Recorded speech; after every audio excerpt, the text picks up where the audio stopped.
It's Saturday morning. You had a challenging week. Your first thought today isn't the usual, ugh. Today, it's a hesitant sigh of relief. You get up and use the bathroom, maybe make some coffee and say hi to your dog. You open the window and let the cool morning breeze in. There's a slight pitter-patter of rain. You decide to bundle up and play a game today.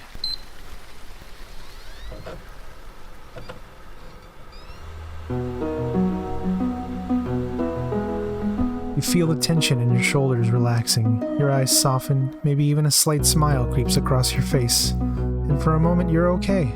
Everything is okay.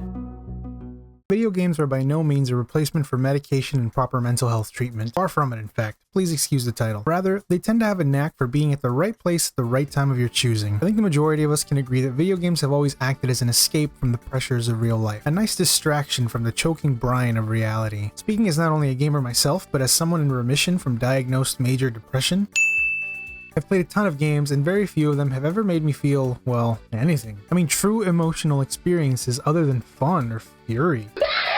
Most of those experiences, when they do happen, tend to come from smaller budget indie developers that aren't beholden to a wider general audience or shareholders. There are so many games you could talk about here, but in the interest of keeping this video easily digestible, I'd like to touch on 3 of my absolute favorites: Stardew Valley, Return of the Obra Dinn, and Celeste, and portray how they are able to use a combination of storytelling and gameplay to extract true emotion from the player in a manner that almost feels like it's breaking the fourth wall and placing a hand on your shoulder through the screen. Stardew Valley holds a special place in my heart. Even just the name of the area, Stardew Valley, sounds pleasant. It wouldn't be nearly as relaxing if Pelican Town was located in Rancho Cucamonga. The game is rooted in a fantasy that I believe a lot of us urban dwellers innately feel, to just throw it all away and go live a simpler, slower life. This game gripped me pretty hard. I've never really been interested in games like Harvest Moon. I mean, hell, I've never even played Animal Crossing. And the irony of it is that on the surface you think of it as a slow, relaxing experience, but 4 hours into playing it, you're like, okay, I gotta talk to everyone in the town. Now I gotta find a gift for Robin so I can pipe her down. Oh shit, I gotta process these geodes. Wait, where did Shane go? He wanted a cart. Holy shit, I forgot to water my crops. Oh fuck, festival is tomorrow? Wait, it's whose birthday? At first glance, the exhaustion bar feels really inconvenient. You want to keep working on your absolute dump of a farm, but it feels like the game is preventing you from doing so. This is by design, however, because it effectively forces you to do other things like getting to know the townspeople. Although I sure wish there was a moose kit mode where talking to people drains your exhaustion meter and the only way to replenish it is with hard manual labor. While Stardew Valley isn't really a game with an end goal in mind, I think it can be agreed upon that rebuilding the community center becomes the main task for the player. Unless you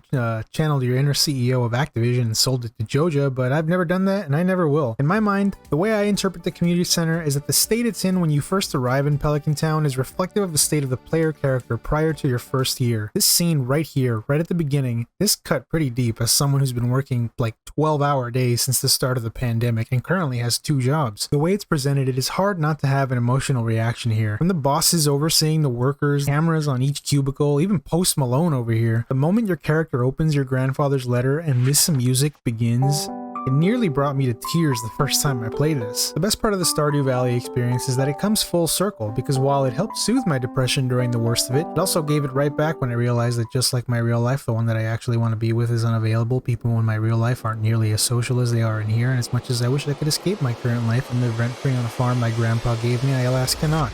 Sorry. What was I talking about again? Piping down Robin? I don't even know what. Return of the Obra Dinn is not a game that extracts emotion in a traditional sense. What I love about this game is its uncanny manner of making you feel like the gifted child your parents and teachers convinced you were, or a conspiracy theorist. Don't let the visuals fool you though. This game has some of the deepest gameplay you will ever experience. The type of mechanics found in this game are the Achilles heel of so many platformers and puzzle games. You want to make it challenging so that the player feels good when they finally persevere, finally figure out the solution, but if you make it too challenging, it becomes frustrating and you risk losing the player altogether. Not challenging enough, and it feels spoon-fed, cheap, almost disrespectful. At some point, the game must let go of your hand and allow you to use the tools it has given you to sink or swim on your own. In Return of the Obra Dinn, you play the role of an insurance adjuster. Sexy, I know. You're tasked with piecing together what happened aboard a ship who went missing along with her entire crew under suspicious circumstances, only to reappear devoid of life. To help complete your report, you have a pocket watch which allows allows you to view the events that led to the death of any remains you discover. Lucas Pope has a way of making mind-numbing bureaucracy engaging and fun. He did this with Papers, Please, where the simple job of border crossing guard became an intense survival thriller and went on to become an absolute smash hit. The success of Papers, Please allowed Lucas Pope to slowly and methodically work on Return of the Obra Dinn, which became purely a passion project, an absolute love letter of a video game. It is a wondrous sight to behold when the object of an artist's creation transcends its very creator. Ray Bradbury comes to mind, weirdly enough. He infamously insisted that he wrote Fahrenheit 451 specifically to criticize watching too much television, not censorship. Way to piss on your legacy, Douglas. In Return of the Obra Dinn, though, we have something of the opposite. The deduction in this game goes so deep that I don't think even Lucas Pope himself could have foreseen just how extensive Obra Dinn's web would go. Let me give you some examples, beginning with what Lucas Pope personally masterminded. Early on, the game teaches you that as you discover enough clues to identify a passenger, their face will become unblurred in the crew photo, and they are assigned a deduction ranking from easiest to hardest. One of the very first flashbacks immediately unblurs these two women back here, but here's the thing. They're merely bystanders. Their names are not called out, they don't speak a word, nothing. Upon closer inspection of the crew photo, you find that there are actually only 1, 2, 3, 4 women aboard the Obra Dinn. Freaking sausage party, Jesus Christ. One of them is truly revealed in this exact flashback, Abigail as the captain's wife. That leaves these two and the woman in the Formosan royalty section, who will naturally have a Chinese name and is therefore blurred. Inspecting the names of the two remaining women, you will find that one of them is simply called Emily Jackson, but the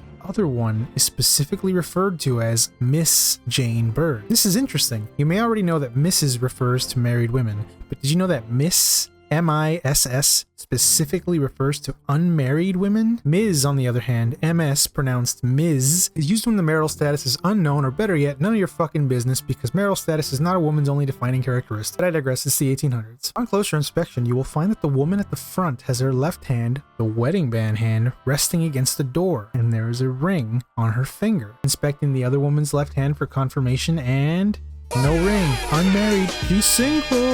My god, somebody better be on guard for this one 24/7 because it's starting to look like Sky Williams' gaming house. Jesus fucking Christ. This is Miss Jane Bird and the other one is Emily Jackson. But here is where I got my first mind blow in Obra Dinn. The final woman from Formosa. You do not yet have sufficient information to identify her according to the game. All of the Formosan names look similar and aren't as gendered as the English counterparts, so you can't really identify them if you don't speak the language.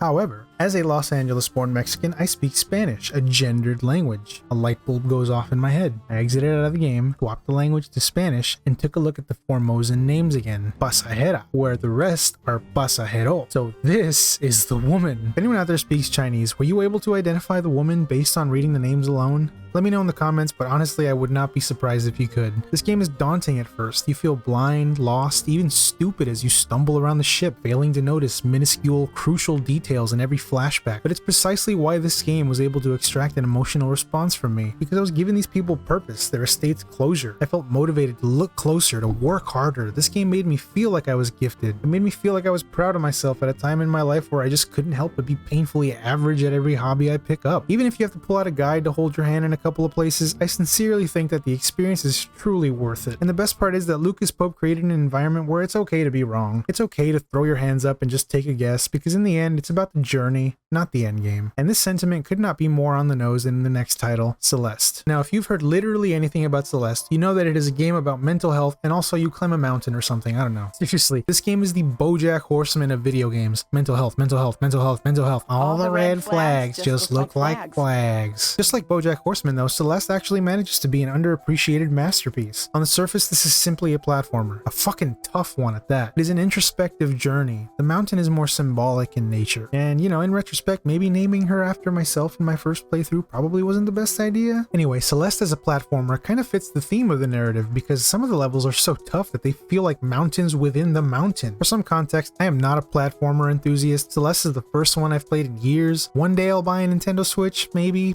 possibly, who knows. There were times where I was ready to quit and just chuck my controller across the room. In my first playthrough, I died 2,047 times, and 2,046 of those deaths were probably all in the goddamn mirror temple. I mean, oh my god! It is difficult to talk about this game without spoiling it, but it reflects on the power of positivity and the constant struggle between self-doubt and the motivation to make even small improvements in life. My favorite part of this game is later on when you level up. If you've played the game, you know what I'm talking about here. Once this happens, the game becomes noticeably easier. It sheds away the feeling of frustration and it becomes a breeze. You feel unstoppable. The mountain no longer stands a chance. As much as I wish I could talk about this more, I really don't want to spoil it for anybody because it has its fair share of oh dang moments that I think are best experienced blind. Stick with this game, even if you have to turn on the assist mode and ignore all the strawberries, because again, it's about the journey, not the end game. I'm curious to know what some of your own experiences are with games that help you during trying times. They don't even have to be indie games specifically. For example, the Mass Effect series for me is my personal break-in case of emergency game that I replay if life gets really, really tough. What specific moments in a playthrough of yours gave you goosebumps or made you feel emotional in some way? Let me know in the comments. Thanks so much for watching, and I'll catch you in the next one.